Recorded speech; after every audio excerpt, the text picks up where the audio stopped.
Здравейте на всички! Казвам се Катерина Тодорова и бях пушач около 30 години. Значи пуша от 13 годишна, в момента съм на 42. И с проведената консултация и сесия от Красен успях да спра цигарите вече може би около 3 седмици.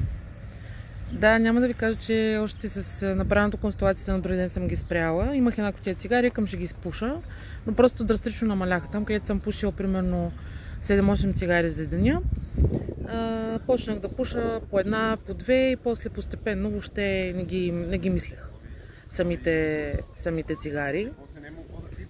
След това съответно като се събереш в компания, нали, това аз имах такива едни табута, кафе с цигара не може сутрин задължително, или след ядене, или примерно ако излезем на заведение някъде с алкохол и така нататък.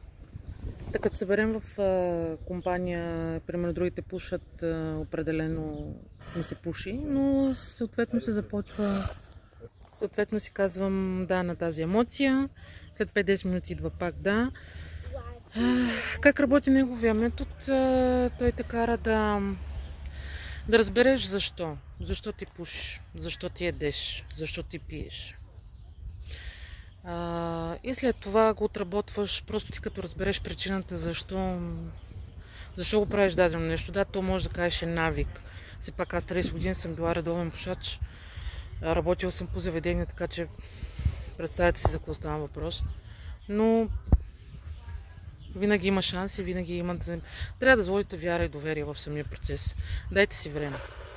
Аз съм много доволна и много се радвам, че той прави щастливи много хора по различни теми и зависимости с метода, който той работи. Благодаря ти, Красен, още един път. Много ти благодаря.